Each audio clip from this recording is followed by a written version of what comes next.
गमले में लगा करी पत्ता का पौधा बिल्कुल भी ग्रोथ नहीं कर पा रहा है, या फिर आप बार बार करी पत्ता का पौधा लगाते हैं लेकिन पौधा बार बार मर जाता है। और यहीं पर बहुत से लोगों की ये समस्या होती है कि पौधा सिर्फ लंबाई में बढ़ता जाता है और बुशी नहीं होता है।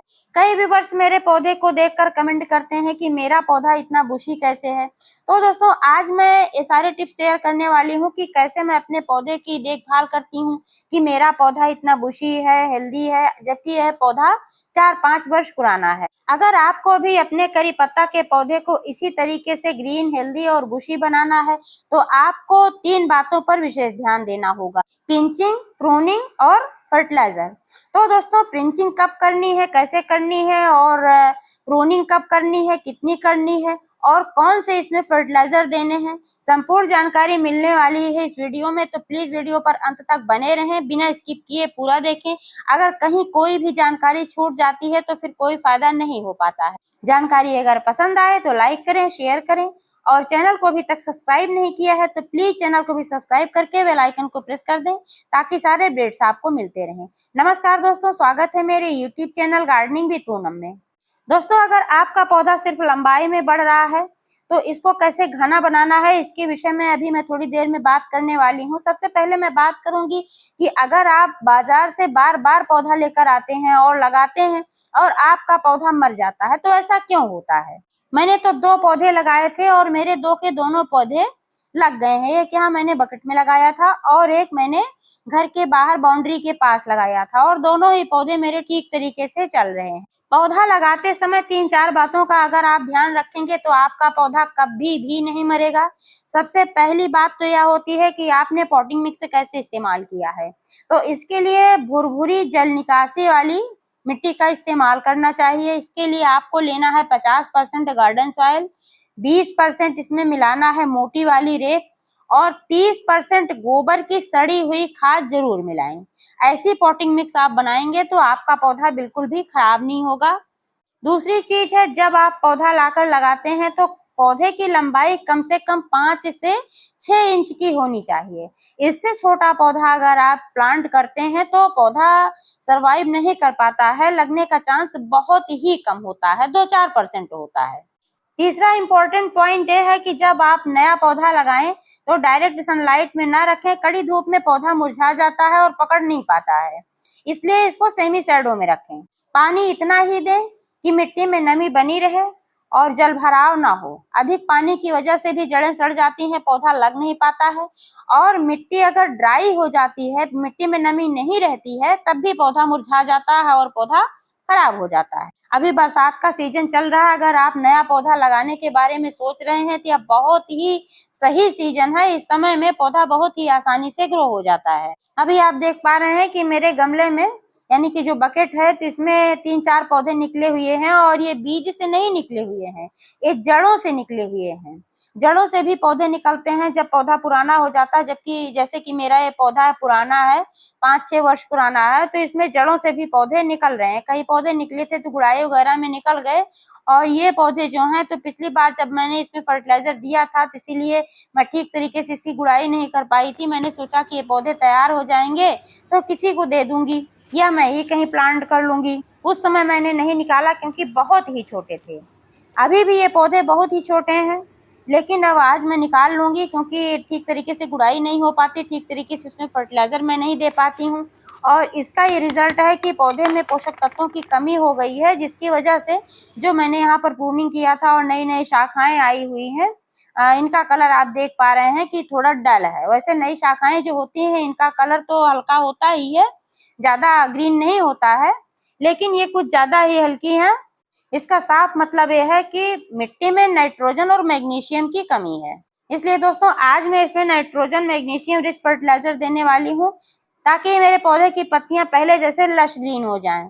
अभी मैंने बताया कि पौधे को घना बनाने के लिए पिंचिंग, प्रूनिंग और फर्टिलाइजर आवश्यक होते हैं। तो सबसे मैं पहले बात करूंगी कि पिंचिंग कब करना है। जब आप नया पौधा लगाते हैं, आपका पौधा 6 इंच का होता है, 7 इंच का होता है, और जब इसमें नई ग्रोथ स्टार्ट हो जाती है, यानी कि पौधा आपका लग जाता है, तब आपको पिंचिंग करने की जरूरत होती है।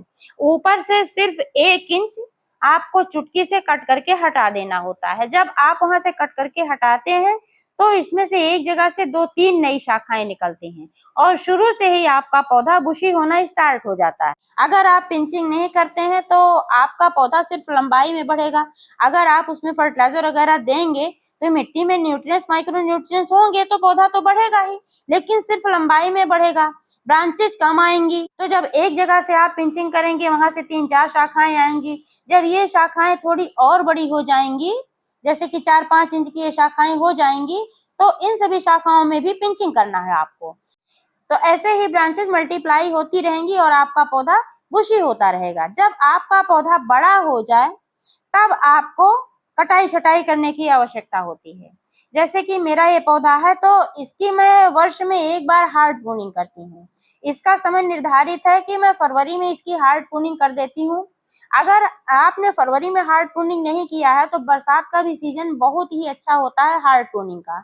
हार्ड प्रूनिंग में क्या होता है दोस्तों, अगर आपका पौधा ठीक से नहीं चल रहा है तभी हार्ड प्रूनिंग करना है, क्योंकि अभी बरसात का सीजन है, इस समय तो पौधे हरे भरे होते हैं। लेकिन अगर अभी भी आपका पौधा ठीक तरीके से चल नहीं रहा, हरा भरा नहीं है, घना नहीं है, तो आपको हार्ड प्रूनिंग करने की जरूरत है। हार्ड प्रूनिंग में नीचे से प्रमुख 3-4 ब्रांचेस छोड़ करके लगभग सभी ब्रांचेस कट करके हटा देनी होती हैं, लेकिन सभी पत्तियां नहीं हटानी होती, पत्तियां कुछ रहनी चाहिए। पत्तियां जो होती हैं भोजन बनाने का काम करती हैं, जिससे पौधे को पोषण मिलता है। तो दोस्तों हार्ड प्रूनिंग तो आपको वर्ष में एक बार करनी है, लेकिन आप 1.5 महीने 1 महीने में शॉर्ट प्रूनिंग करके अपने पौधे को बुशी बना सकते हैं। जैसे कि यहाँ पर मैंने किया हुआ है, आप देख पा रहे हैं, जितनी भी ब्रांचेज हैं सभी की मैंने शॉर्ट प्रूनिंग की है।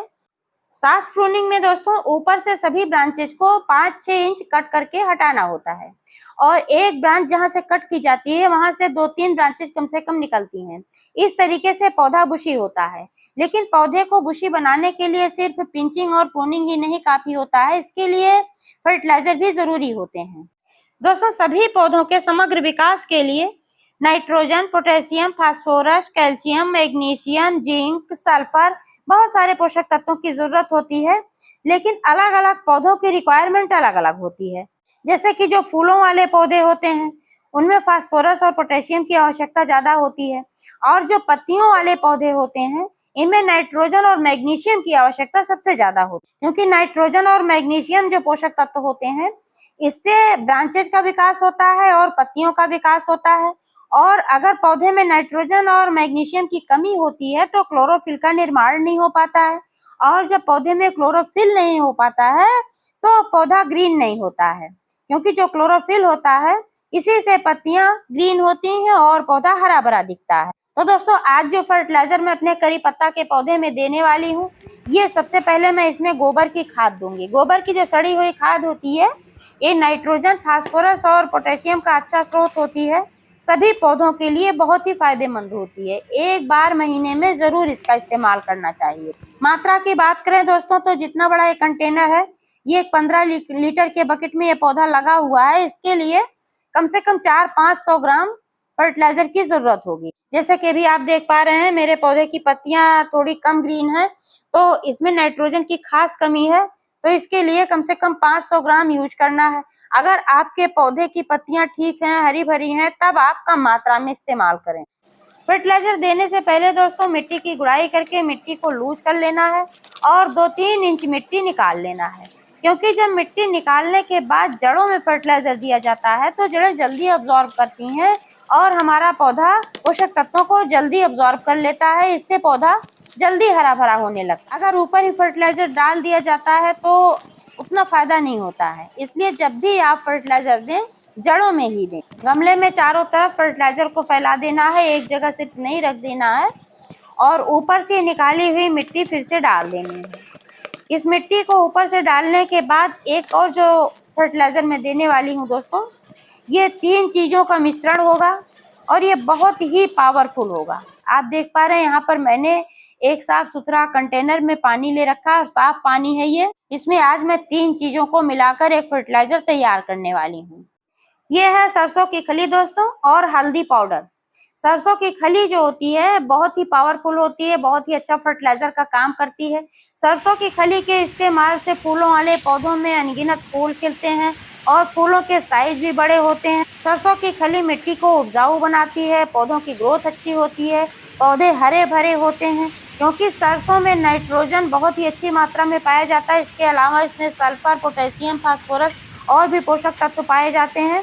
सल्फर भी करी पत्ता के लिए बहुत ही फायदेमंद होता है। मात्रा की बात करें दोस्तों तो गर्मी का सीजन चल रहा है, बहुत अधिक मात्रा में नहीं इस्तेमाल करना है, क्योंकि इसकी तासीर गर्म होती है, इसलिए लिक्विड फॉर्म में इस्तेमाल करना ज्यादा बेहतर होता है। 15 लीटर की बकेट है, इसके लिए 10-15 ग्राम पर्याप्त है।